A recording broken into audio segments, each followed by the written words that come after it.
نستعينه ونستغفره ونعوذ بالله من شرور أنفسنا ومن سيئات أعمالنا من يهد الله فهو المهتدي ومن يضلل فلن تجد له وليا مرشدا أشهد أن لا إله إلا الله وحده لا شريك له وأشهد أن محمدا عبده ورسوله الذي لا نبي بعده اللهم صل وسلم على نبينا محمد وعلى آله وأصحابه ومن تبعهم بإحسان إلى يوم الدين.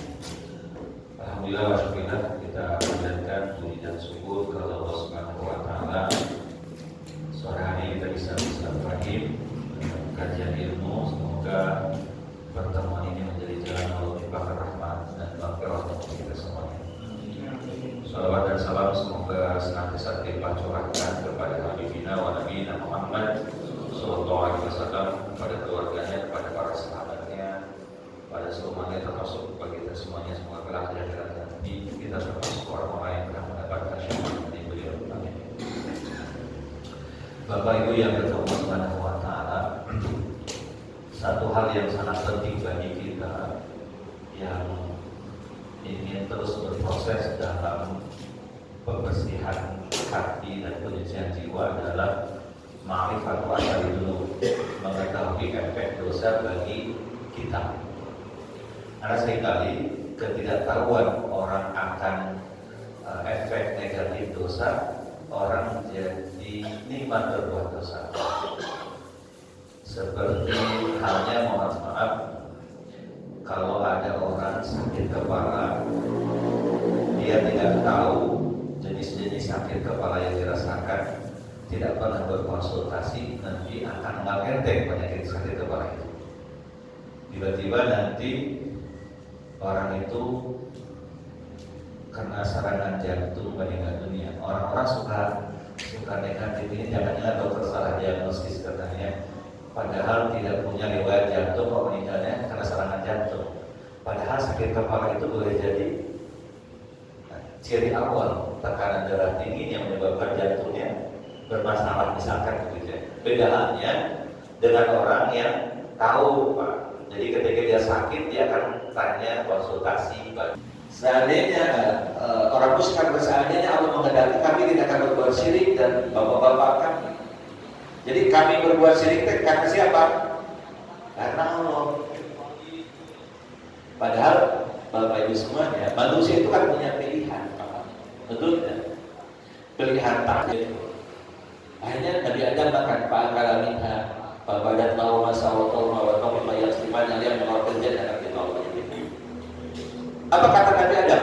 Rabbana dzalamna anfusana. Ya Allah, kami berbuat zalim kepada diri kami sendiri. Nabi Adam tidak menyandarkan perbuatan dosanya kepada Allah. Itu yang benar. Wa illam taghfir lana, kami soal pengampunan kembalikan ke Allah. Kalau Engkau tidak mengampuni kami wa tarhamna dan menyayangi kami, lanakunanna minal khasirin, niscaya kami termasuk orang-orang yang rugi. Jadi Nabi Adam mengajarkan kepada kita menyandarkan perbuatan dosa kepada takdir itu salah. Kalau orang berbuat dosa kepada diri sendiri.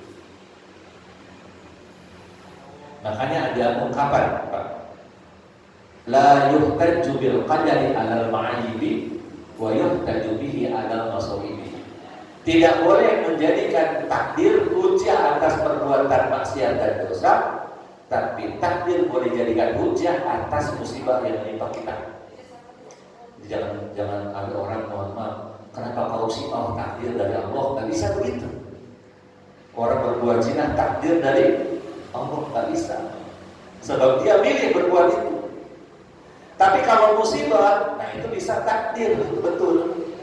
Contoh begini, kan ada orang, Pak, di Jakarta di kos-kosan, gerbangnya sudah ditutup, motornya sudah dikunci, bahkan pakai kunci gembok. Tapi yang terjadi, hilang motornya, Pak. Ternyata pencuri lebih lihai, bagaimana membuka gembok? Tetap aja hilang, karena itu sudah takdir. Tapi terkadang, mohon maaf, sekali-kali pulang ke malam lupa, gerbang gak dikunci, motor gak dikunci, bahkan kuncinya juga nempel, Pak, tapi gak hilang. Kenapa? Karena takdir Allah menginginkan motor itu tidak hilang, walaupun untuk hilang itu mudah, begitu. musibah itu takdir.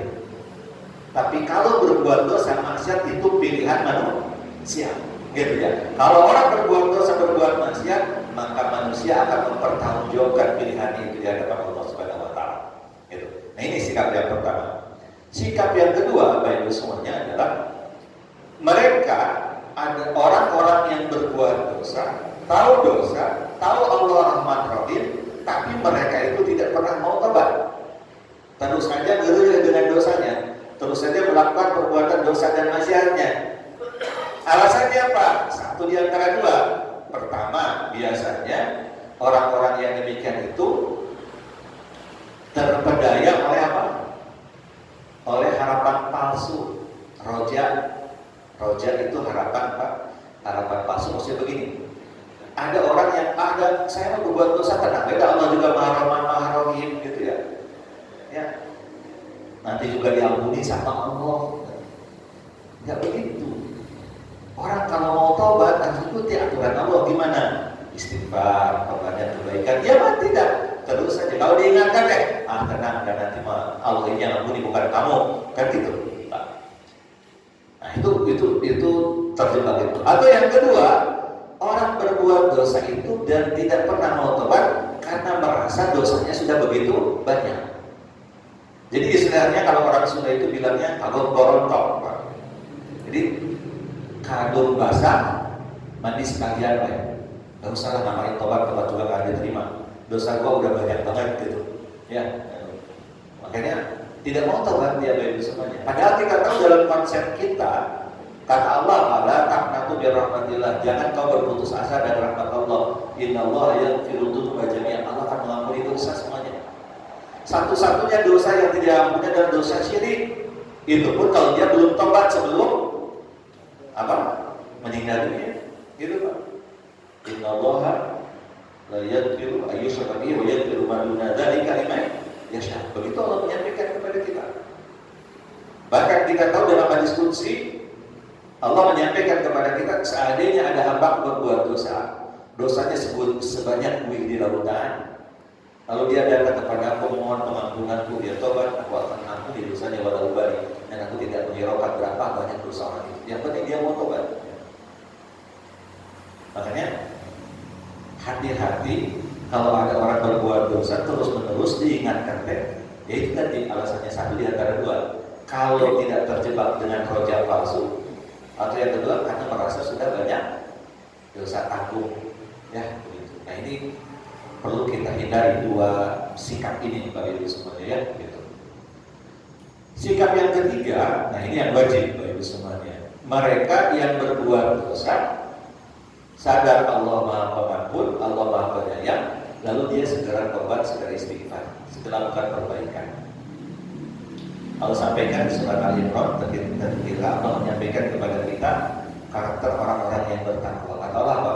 Walladzina idza fa'alu fahishatan aw dzalamu anfusahum dzakarullaha fastaghfiru li dzunubihim wa may yaghfiru dzunuba illa Allah wa lam yusirru 'ala ma fa'alu wa hum ya'lamun. Kata Allah apa? Walladzina idza fa'alu fahishatan, orang-orang yang apabila berbuat fahisyah. Fahisyah itu maknanya satu, dosa yang katanya minimal dilakukan berdua. Fahisyah itu zina, itu fahisyah. Korupsi itu fahisyah. Riba itu fahisyah. Kenapa? Karena nggak mungkin sendirian itu Pak. Mesti ada lingkaran, ya. Zina mesti berdua, korupsi mesti nggak mungkin sendiri. Pasti ada yang mensupport, ya begitu. Kemudian apa lagi? Riba, transaksi riba mesti ada yang membeli, menjual, yang bertransaksinya kan begitu. Al-Dhalam atau berbuat, atau yang kedua, fahisyah itu adalah dosa yang efek buruknya akan menimpa banyak orang, gitu Pak. Yang terdampaknya banyak orang. Zina itu Pak, kalau zina itu nampak di suatu negara, maka Allah akan mencabut keberkahan, tidak turun hujan, gitu kan gitu ya. Itu biasa begitu. Mohon maaf ya, mungkin kita lihat sekarang gitu ya, Eropa sedang dilanda panas yang luar biasa gitu ya. Ya, buktinya sekarang biasanya dibiarkan aja sama Allah. Jadi sekarang sudah begitu ya. Ribuan orang sudah meninggal dunia katanya dan dan kita tentu tidak ingin itu terjadi gitu ya. Nah,